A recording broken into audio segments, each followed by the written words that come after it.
ఈరోజు దేవుని వాగ్దానం కీర్తనలు 105వ అధ్యాయము 41వ వచనము. బండను చీల్చగా నీళ్లు ఉబికి వచ్చెను, ఎడారిలో అవి ఏరులై పారెను. హల్లెలూయా. నీకెక్కడ సహాయం లేదనుకుంటున్నావా? నీ వల్ల కాదనుకుంటున్నావా?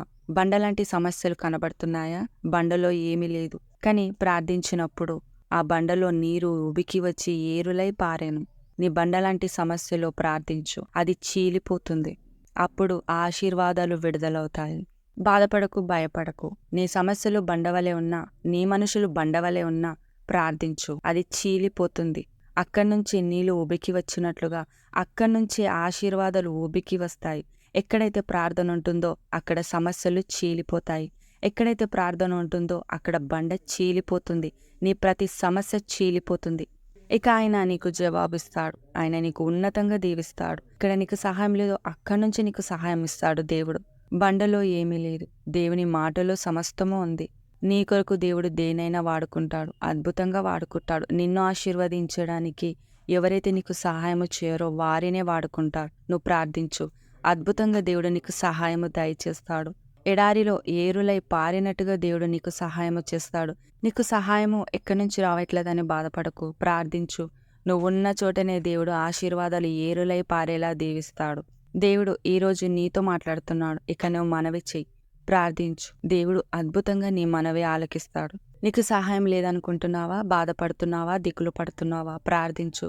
ఉన్న దగ్గరనే నీకు సహాయము దేవుడు దయచేస్తాడు.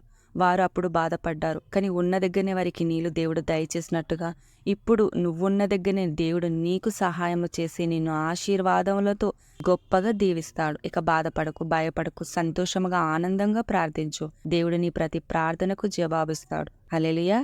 ప్రార్థన. తండ్రి, యేసుక్రీస్తు నామములో ప్రార్థిస్తున్నాం. బండ చీల్చగా అయ్యా అవి ఎడారిలో ఏరులై పారినట్టుగా ఈరోజు మేము ప్రార్థిస్తుండగా బండ లాంటి సమస్యలను నువ్వు చీల్చి పడేస్తాని సెలవిచ్చిన దేవా నీకు వందరములు. ఇక నుంచి ఎవరు ప్రార్థిస్తుండగా వారి జీవితంలోని కార్యములు జరిగిస్తున్నావు. బండలాంటి సమస్యలని బద్దలు చేస్తున్నావు. బండలాంటి సమస్యలని చీల్చి పడేస్తున్న దేవా నీకు వందరములు. ప్రతి ఒక్కరికి జవాబిచ్చి ఆనందంతో సంతోషముతో వారిని దీవించడానికి ఈరోజు మాట్లాడిన దేవా నీకు వందరములు. ఈ ప్రార్థనలో ఏకీభవిస్తున్న వారందరినీ దీవించు. వారి ప్రతి ఒక్క అవసరము తీర్చబడునుగాక. వారు మనవి చేస్తుండగా ప్రార్థిస్తుండగా అద్భుతాలు జరుగునుగాక, స్వస్థతలు జరుగునుగాక, ఆరోగ్యముతో దీవించబడునుగాక. వాళ్ళ ప్రతి నొప్పులు వెళ్ళిపోనుగాక, వారికి స్వస్థత కలుగునుగాక, వాళ్ళకు రావాల్సిన ఐశ్వర్యము వచ్చునుగాక, ఆగిపోయిన పనులన్నీ జరుగునుగాక, రావాల్సిన దీవెనలు వచ్చునుగాక. ప్రతి ఒక్క జీవితంలో సంతోషము కలుగునుగాక, ప్రతి ఒక్క జీవితము కట్టబడునుగాక. ప్రతి ఒక్కరు ఇంట్లో సంతోషముతో ఆనందముతో వారి జీవితంలో వారికి కలిగినదంతా దీవించబడునుగాక.